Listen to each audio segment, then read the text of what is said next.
Pour ne rien manquer, abonnez-vous maintenant.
Allô? Non, je suis un peu froid à traiter. Je dis qu'on va remettre la nuit à remettre. Et ça,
Ebe kanya be ya ple ba aga ke be yu ado ko ga be 22 000 memsu be ya ple kanya ba kanya to te go 18 000 be kami munya go awu de ke talo no de ke am 22 000 ani Pera enya ko le gnon to le do nya ko le gnon yo fu be ya ple de no dia ndo ko nya ko le kwa le ba yi if ya kami ke nya da domle ya o ti da se ya omunyi be ndila se yo fu e po kami be talo no le be ya ple 22 000 e mbe ga musu ne nko se o le wa ti ago we to ko lo wa pa de le ma wo ba lo video la yo fu e po mi no kami o ple do yo fu die Pera don't do nya wa ko le gnon ya no te nya wa ko no ni ba si ni ma ka si nya wa ko ye mu ja ka si nya wa ko ya kami tu wa kami roro ase mbungo ba kopo ka ba sona bo lujo mba ponpo roro mba ponpo o amgo bo tutu le nya mo bia tu o la asinye ngombo wa ojo e ka ba ko akopo ko se ba na no bi wa ma ke so fa me aye so ba na lo le ko e pe kami le onya ozumia azuwa o so ko ba na wa le ozuwe a mi ka tintin enya wa fo tintin awo la be se lo roro Non c'est ça ni le fouya a pe o to ba non c'est ça ni tutu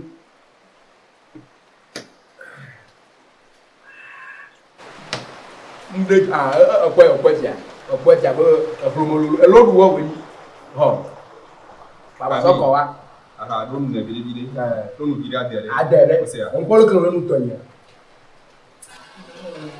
no bi yo ni o so o so ma be mu la fa mi ni ba ko be tini wa ma de me la gbe nya to bi to wa roro ma ina ji fe Ìyànjú. o mo da gbolo ni da gbolo ka fo ni da gbolo mi ya o to nya bo obodo yo wa ko ji nya pa pe ni gan mo ku ma mo la ni de ka no wa fo le ya mo de bo yo to ko ji bo ni nyom nya de ka bo le da no bi ni bu o boro ba ne nyom afro wa ko gan le nya a to trosu ni ko mi no ko ba da ko ya mo ji ya trosu ji ki ya ka mo su bo ta ma lo ko to mi ka mo su gbe de ma mo lo ko mo de nya ke bo lo o lu ba so ni so na fo pa ba fo lo to pe ya ja go ya Ẹ̀yà rẹ̀ lè fún un. Nyányo nù. Nyátọ̀ mi kọ́ pé nílé àlàsí. Má dé sọ má dìbìyẹ. Yẹmu nyanu kebe ni mama hɔ so kaka gari mi kwa. Tukara kwe amena. Oma don gbe na. Nko alo leke mi le do. wo o mo na ho mo e ya mo na ho mo nya nya mo na ho o mo na ho Má dé sọ má o dìbìyẹ alo. da ma mo ho mo nya ka fo nya do ku da de man na kaka residenti mo ko ku dada ni o ko mba so mo so ku ko wo mba so mo so ku ko wo mo de ma o se bo ji jo bo ji na bo o ni lo bi ya ma residenti en ti ro gbo yan mo fo e dadi nya ke ko la si yi bra de nu o to de la si to ga ko jesu Fela no te. Roro ma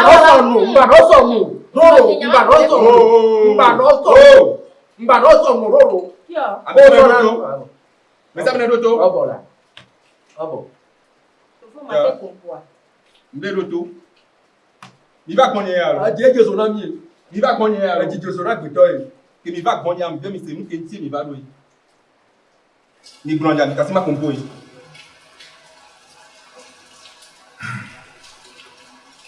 Fela ogun ade fi e kaka ke ya no ho ni pe nu ba ho me a le kan to ile tan le nyawe ma ti da be ni roro o to ogun to wa kaka nu fu do gbe ya nu su do pe mba ko hon du le fi aton wo do bia o bia aton wo ya Fela ma kompo awo kami e ko le kun wa de ni ano be nu wa e na ye si do ta ko po le ta ni ro la Vivi ade de ke mi di de ni awo de ke mi ma do Fo nyanya le to tem la si so wo ni ajira ndo. Pastor ke pona nya so kaka gari mi e ko mi la be ko. na mo le ni adi Ya be ko. ne pa so E be apero mi anti, fa so yen mi ale ke bi da oro. Fela gbo wa de ke awo to bi agbo jesu la to bi agbo jesu bo nku po na ma ko to le ta to nya ani e ma yi pa so ka bo ho mi Fela nye ko mi la waji. ne o jana Ko mi le wa jawaji. O ti ajira ndo ya lo ti ma ajira. se lu o le pa ko ko ma se lu o le ko no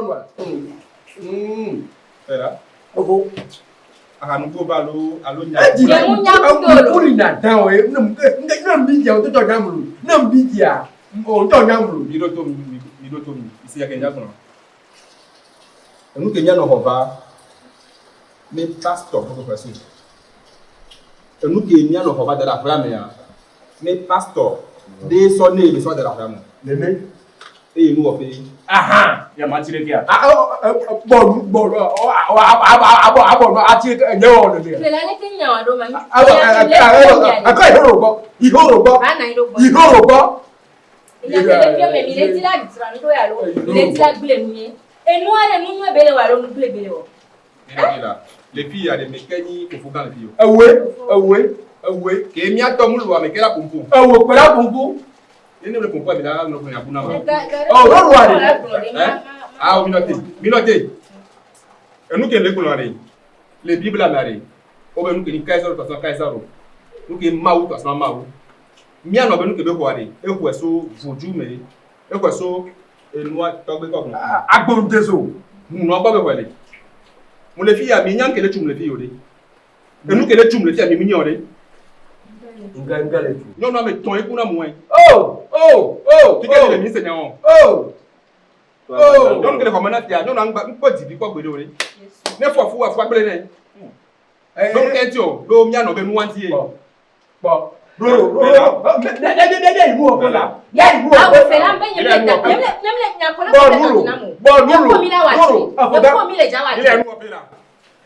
Roro, non, mon nom est Manu, Yahya, que tu as pas quoi. Et nous, là, et pour là, on fait là. Et nous, on connaît pas les Ok, non, oh, les fine. non, ben, on ne doit pas couper la péronia.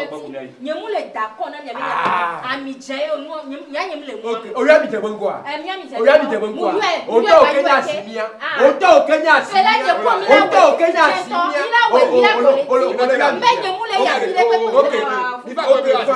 Ok, fine. Encore, pas sur le bac à la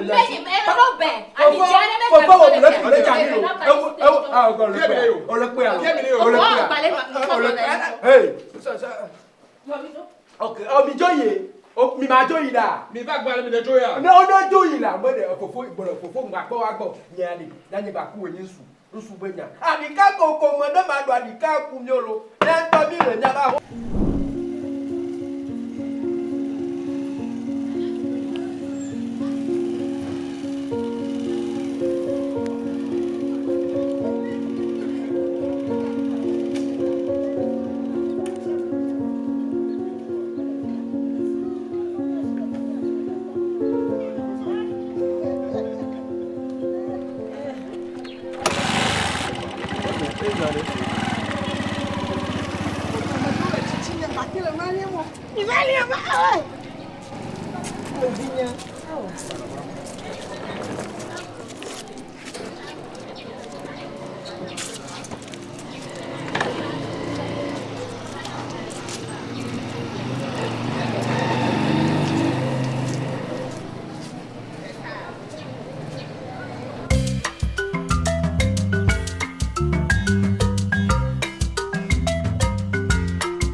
Agora não gente cai agora. Vou vir. Não agora. Finha. Bora lá. Roko eu hachi mo lolo mo sufu. E para que mo ya ogwaro. Okay. Akpe kaka. Ndola kawala jo idomi. Ye bon we bi anu chejo ade ro mo bu nu wa ko moto a Mbenare bola jo wuma odo mu a mebe sua odo yaro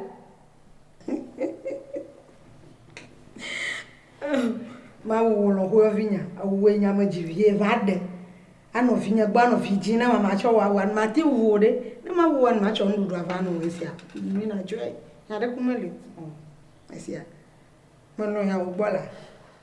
O so be nye munya be no ho evi o ameton o to fi ala yi o a o da odu wa. Do so be nye munya wa ya. Leke nto po na mroma. Leke o po na mro yo. Po na se bebe vire po. Adu ele susu dina. Allo? Edu kaka gama wa. Kama do to mo ebe agbaze a. Edu kaka gama. Nyama be ma wo no ho vi nyo maton. Fika eto se ya mo. Fika eto si. Edu la blena fifi je kan gbanya ma jo le fia. Mo yin na no a. A twa vuto adu avu a chi ado. Nyao. Nyao. Do po ma o so be wa o mia. O po ma o so be wa o. Ma se lenu o. Ma se nu lo wo ya ka o ya conclusion to chan edu pepe ma wo nu yo mo ya chan du pepe ma wo a na nya ma wo a ma denu nu mo no a yo aviaka nya to nya pakara bujo amana kama puna du ko fa na jero kla mo do na fa mo na mo ko ya pa gbele ma to gbele po ya mo ka Lo ho te pe ne do no la ho ya me lo nyom ya. Lo ho te pe ne do no nyom ya. Lo ho te pe yem le do no. Si no mi ne kwento. Ameko na wa we.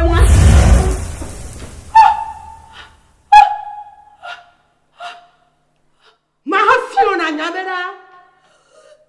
Awole zongo mo jiji wa tabi. E va ko ya mo. Bi ava chono le nchinya. E bi osa ko e kama e va ta le nyuda. Bobo noi. Ma gba sen le no wea. Ma do se le no. Ma gba ponpo la ko ya mo kaka a chota na yo. Nya hakpora. Po vutu le da. Po da.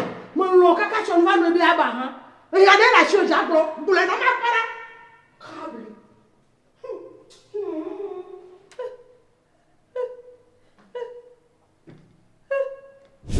Lologné.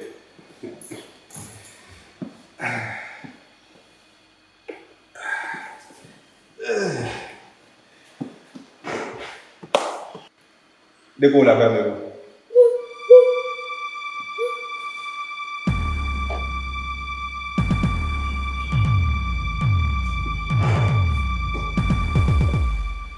Dia mulai mengajar itu.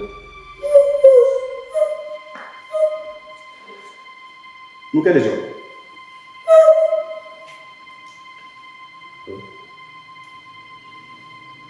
Pun masih lah, udah itu. Ini kayak.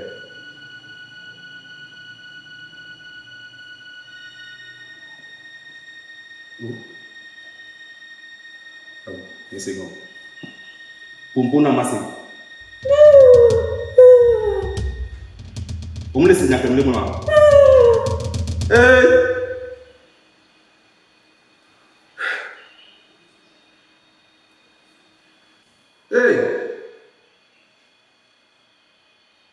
La gaya la bona mo. Ola, obe pumpuna mwa, ni kukuno la kuna ina masih.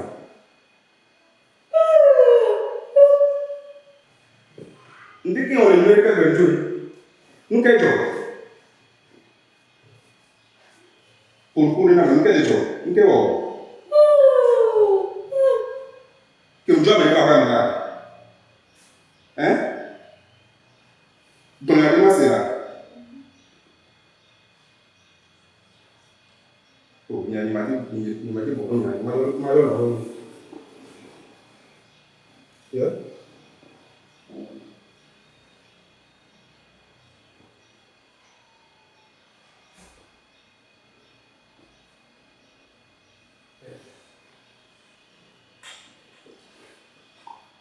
Allô? Non, le coup de paix. N'est-ce la robe venant de c'est bon. Dans mes gosses, vous dites que et son lien, et tout ça, nous battons pour le homme. Et il y a beaucoup de pièces là, pour le homme. Fica miro. Ma prova boa. Untuk apa dia? Ndé kuku non, ndé blada va peku, ndé kuku gandi non va peku. Yé kapo tia va me pifi. Tia.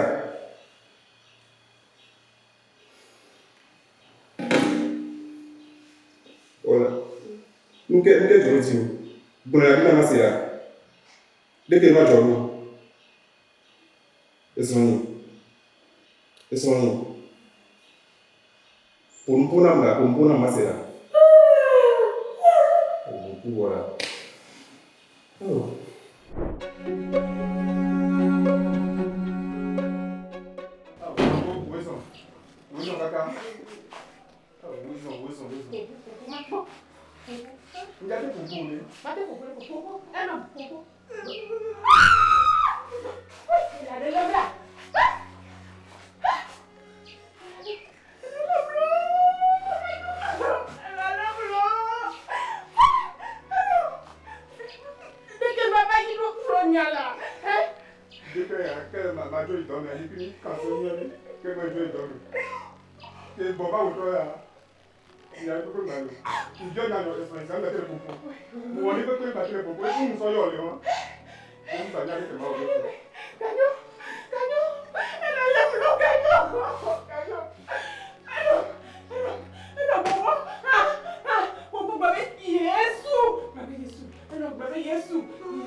Talking first, start to band up. Bon, I'm going to have a system.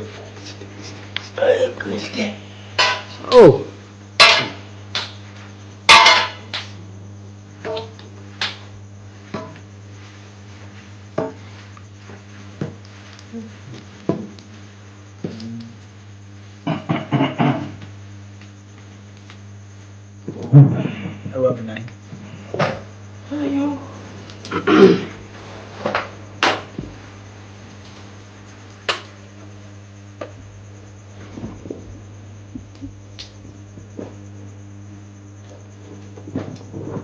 Yo, Kami. Ese ane de kiko ma hokwe no lo. To be ya hokbe na mi lo.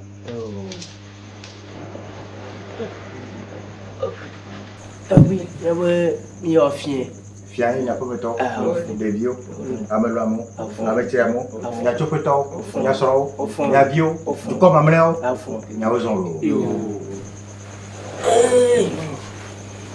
Yo, Kami. Ese kwa. De l'homme non. Bobe e yo le ke bu kujwa. Ta egbele silo. L'homme non. Chami. C'est toi qui be bois. Yo. Que be ale gbo. Yo. Chami. No si ane ti to gbo. Be eju. Alo zuzu la hwe nani. Ye mi fuju fa. Be ne so me ga ho be nku gbo nu ya mena. Elalem evinyena mi yoko juya yo Tomi l'homme na ben pour voir et on lo Yo, rakpono. Ko nyebe le pemere. E kolomo no nani. Alo tami no nani voa. Lo kona pupu do na ekolo. Ta ko nyeba me ke nto na bo yoko jwa ha mele mi do me kwa. Ah, ya ko gba ni. E wa de roku ni asero. l'homme ya lo. L'homme ya. You e Evinyena. que ale gbo. Si me voilà go. Oui. Si me voilà go, I'm going to say we are not all go down le go. Adebayo. L'homme non. If you have been caught. Tomi. Abe mi so gbe na ntere mu fo. Ebe yi enu akwela de nya ke fi ajila gbo go na mi. L'homme non. Egbe ale gbo. Yo. Chami. No si ane de to gbo. Be so ande fi ane gbo be. Ela elem. Avako. Ye va so vina. Evinye loma. E de so. E so renye muso kele mi amenama. Wada. Muso wala. E ta kliko to. Ah, ne kuku. Fofo nyelo. Tomi o me alo. Yo. Tomi o me alo. Evine nyere ndo kusu. Ka we vo tutututu. Yo yo. Nuka joma obi vinye ngbalo pompo. Evi mu dikpa. Mu ko tete chapo. E mu ke tututu lenu na dina ma nyemnyo. Kami. Tomi. Ese ne da peto agbo be. Obo ye gbo de dia no ka fi na ne wo de dia. Enya na ne to wa. Ofo nye mi segbe a. Chami, Ofo yi. Msegbe. Ase ade tobi gbo be nyawe ya yin to cha nyekuro son ya mi kan se nwere kegbe mjo idobe le ndeke mi won enye gbo so do me si we So il gawe be gare ka won ton gbe ko a. Ngboba o esoni a ngogo ya tansin pia enya pe ngbale. Ngo de pepe enya de pepe ngbale. E cha jona. Enya de pepe ngbale. Yen to ja yen si chaka. Funu me mso ka ko mo vinya, e mso yo lonho nyi le won. Lonho ya. Lonho nyi won. E mso ye. Be ne nwa jo. Nyi cha nyi nya de pepe nyi nya be jo so pe kaka ma nya fiki ma gblon le fi. Nyemunya nyare pe so nyawa tu nyemunya de ke bi joro ba gbon ni to ayon lo Yo, wisdom. Tobi, musu awe nya ke oku na ewa. Yo, Chami. Tobi, Nyaso bomo na nyo. Ye leke nyaso bo ho me kona kusi. Lone o me kona isi ha jana bo na e ovona. Tare. Me diwe ma bia de kare. Elomno. Pe dele boblobe. Ivia e kona ncha kuku alo to kuko yo nyevo me nya ha. elom no segbe a. Chami, me de kuni segbe. Enyo inyaji. Tanesia, ne ila to gbe benade. Ajira to be kwari. Amada mu to nezo. No kone ukpona me. Nya vinye ya. Epuna po. Musu kebede ayewa. Iya na ele fia. Ye cha gbresande ya bele popo. Ye so do megbo. Wa to na to gbe de fia. Epuna po na lo. Ya wisdom kaka. Tobi, elom no we mpupu me to mi se nya yo be glo.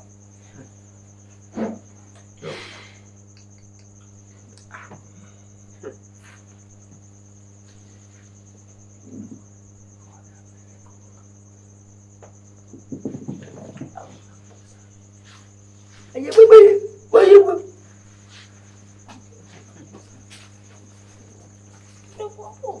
Kakaba banya. Benade ele dibe me ba bia. Tito. Bora. Rekele ba mi. Ovola. Via Romero. Bila swa na mi. Ovo. Tani ga ke mi bi. Aha, mnogaba bo. Mnoga to gbe ponku.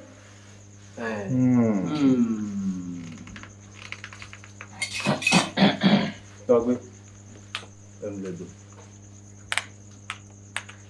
Ozo. Ozo kaka. Apeto kwa no. Ile apeto ya kwa. Enye ya ko sofu. Wo. Peta to gbanto. Ye nya to gbe o dare nyawo. Wena nane wu boblo na mi. Nane wu sisi na mi. Nane wu popo na mi ya. Wa fo mi play yo. Na wa blo na mi lo. Ayi no pe segbe a. O so fo. Togbe Ni maga kanya tano fun. Ya ma nya kwara ro.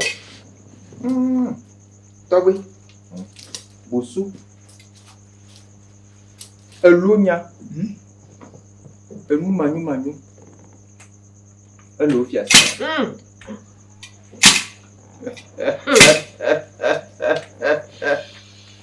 Bamana lanya Ebe nu peta Ne gba peta ne pepeja ne glo akwera bota Ebe pekmele ja pepe fo ne la Nyonya yari reko Togbe to. Bamana lanya be dakureja wechi aju Ngba ko baba. Bodo ka so ko mo ka blito Abe ni hete ko ku ba di ma nya po ma nya to ku ti ya ko ta sa ko pa enyo mo mo yomi Odo ko ho ma wo do ko je he anye he mo yomi mo yomi ke Aba pipi to pikro ze gbe mo ko na bi sa pa ku nya di aba ne mo na ku ka channel ko no so mo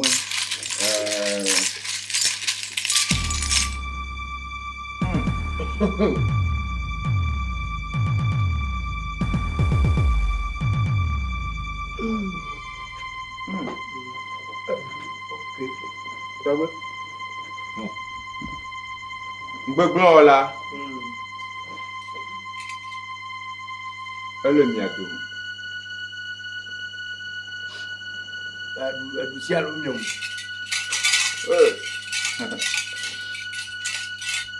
Me nya ma ba ma la to ko do ma dro bon. Abo do mo le se. Ika ya to ali. Akoto de mo mu na den ore. Ika ya to. Ni ke ma. No do ki o mo. No do ki o mo. Togbe. Na me to mo de do ki afian wa. E ke ma togbe la wa. Na togbe no wa. Togbe no wa. Ono de yitu. Bro. Obo togbe no wa. Oh! Saka elo le fo. De ko obo togbe no wa. Ono le bija. Awo yi togbe wa. Ah, oui, mais quoi? Na na yin po go. Na na yin po. Obo togbe la wa wa e. Osma wa bo nya bibi. Ahwa. Ahwa le to. Tobi, ese ne do so for gambo we. E mo de le o. So for ga.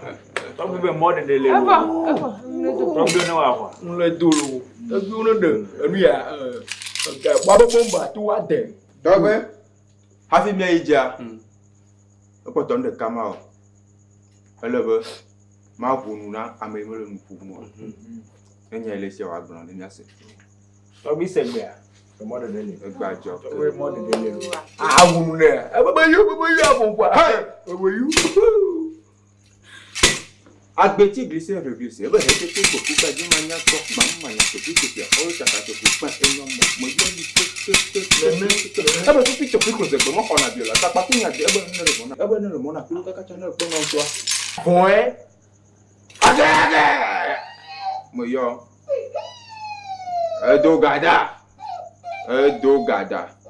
mo yo mi le la adomo no adi dogo na mi ako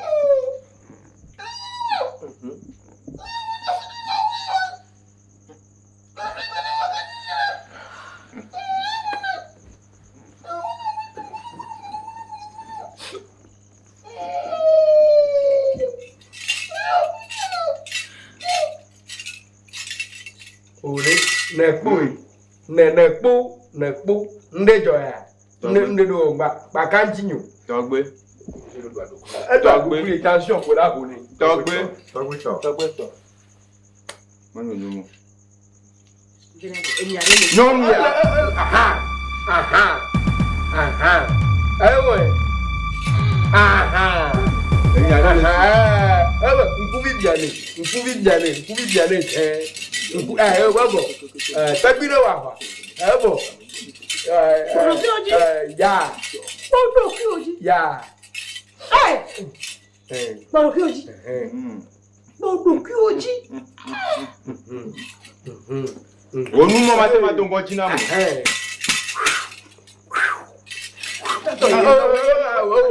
Neba kumye le tulo. Neba kumye le tulo. hey le Togbe me de ga fi lai me de ga Ene ya ne soroga. Mama.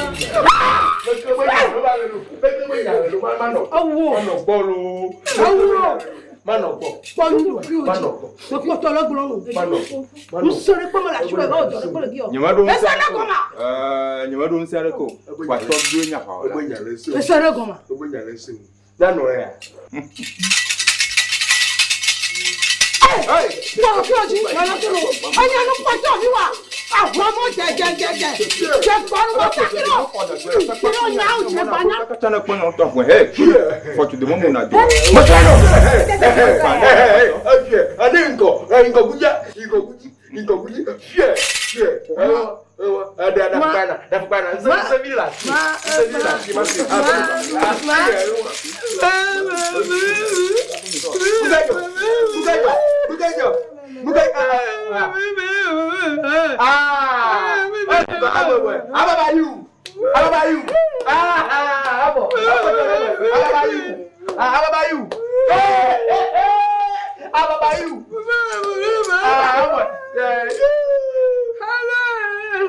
Nse ka la si o. Be a jolly ka ko to. Togbe ga. Ma ti amo. Togbe wa ko to.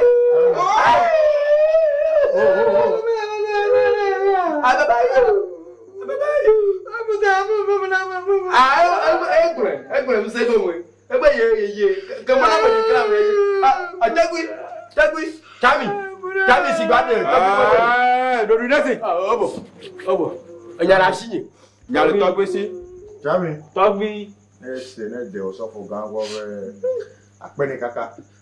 Egbe ola gbeta e. Emi na odo. Bene nane le bibi me. Nane ko ma te ko ku. Munyo mama yo bia munyi ye da direto.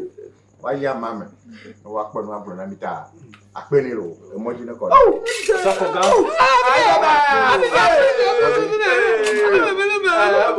Hey kudu.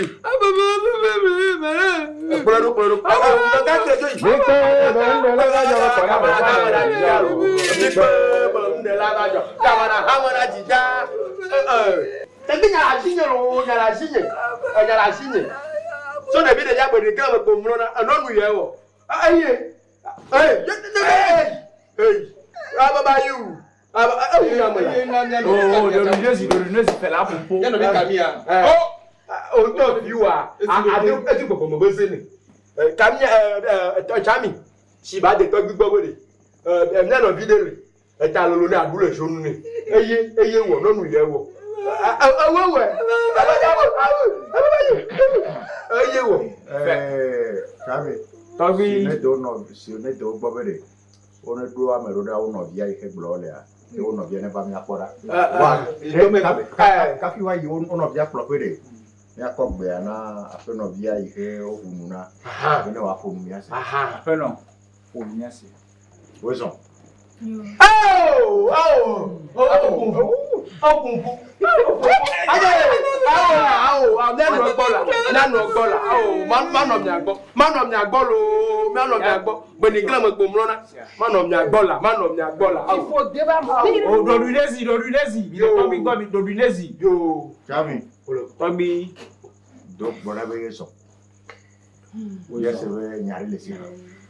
Weson kaka.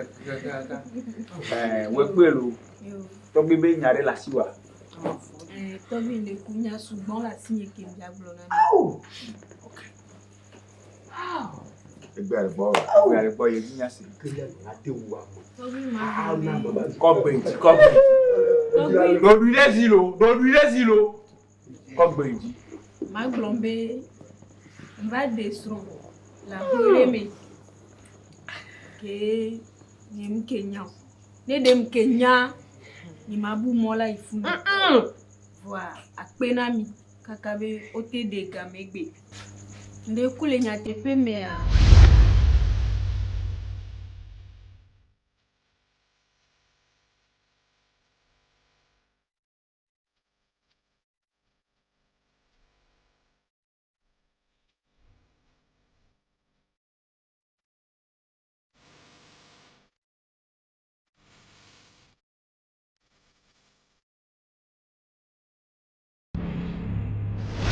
Anya yabio soroga.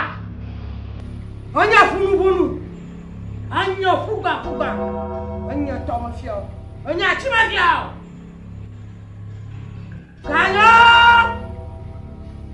Ganyo. Atrala sama ina tomo. No utenya lesroa. No fofo afaglene ya. Wabia. Oyo komi ho safo e chagwa da no domo. Ta Mayo Afosa Uyava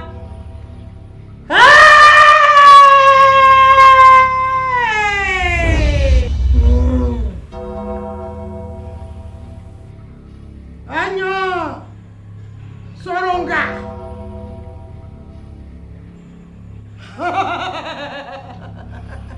Kaya Ha Mbona ha Kaya mbona ha Ebi ani baba go sama pe agbo Ya gba savona ya mi Soronga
c'est il m'a gâté ouais c'est Mawo. Machoko.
Qu'est-ce que j'aurais dit? Hein? Un coup de barré. Et de barra?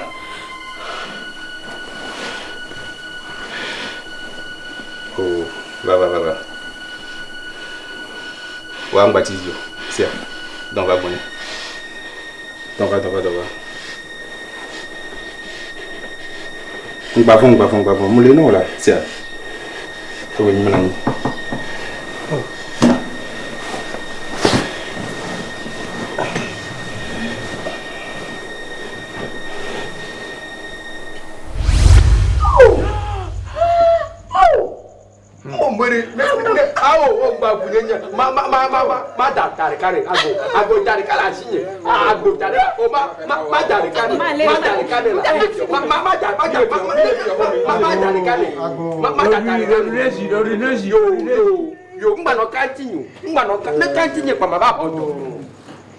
Tobi ba go na nyino pe alo amolo. Jami.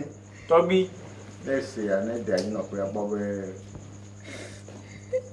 Loko tere jinye fiare. Kokure apeno bi lon ben de mémoire. Mais quoi de si gobui be a feto ganyo ihenye sroa. O fo céder le plein noir do be. Ye pena de mu yo no na esro wu. Wa ni ke ta egbe me ga jiwe ya wu a me ya go me ya be clan ya sese wu. Nene.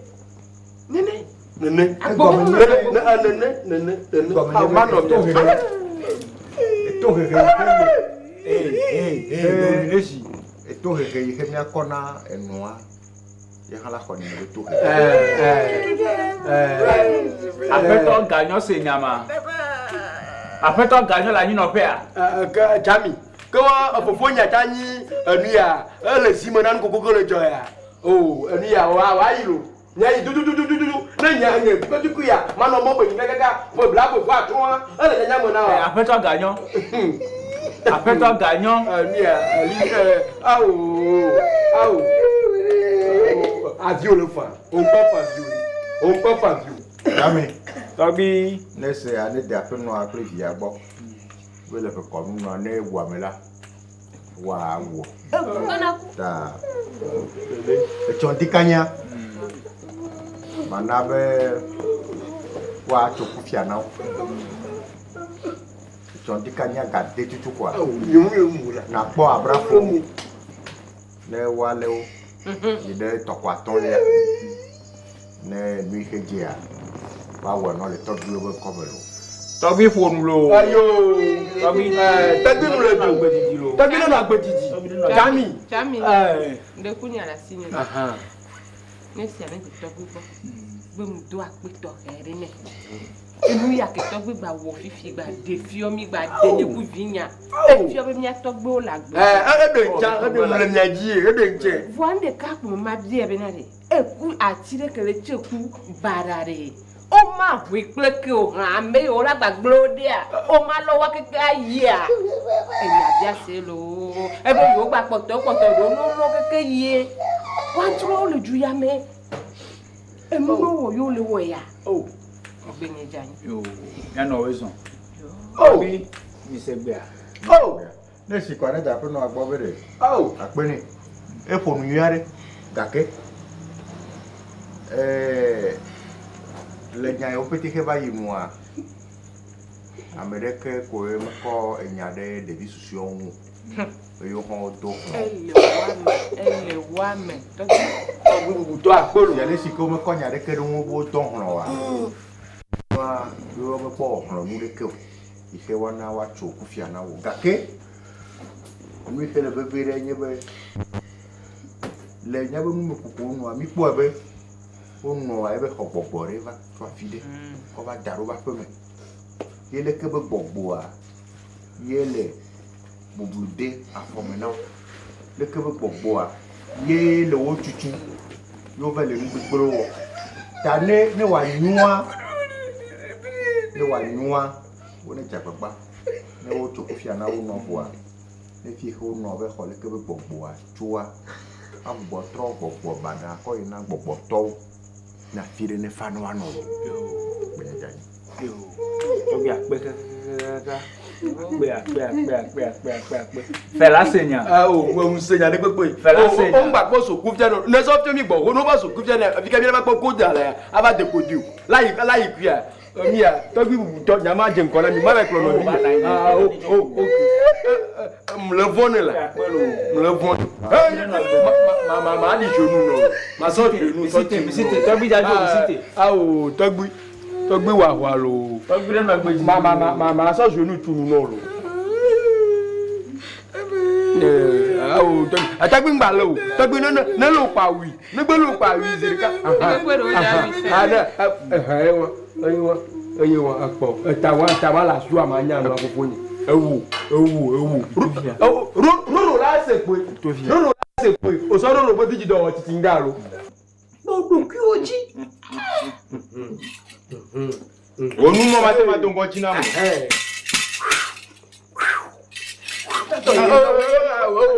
Nígbà kú mi le tulo. Nígbà kú mi le tu. Hey! Le togwe. Me de ga. Fi lai. Me de ga. Ne ya ne soro ga. Mama.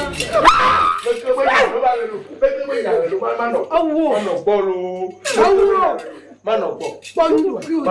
So ko to lo gboro. Mo sore pe mo la ju e ga ojo pe le gi o. Nyama do E sare goma. nyama do nsi areko. Wa to do nya fa ola. E sare goma. Da no ya. Hey, mo ki oji, mo la toro. Anya no po to mi wa. Àwọn ọmọ jẹjẹjẹjẹ. Jẹ gbọ́rú wọ́n kàkiri o. Kí ló yà ó jẹ banya? Kachana kwa na to fun he. For to the moment na do. Mo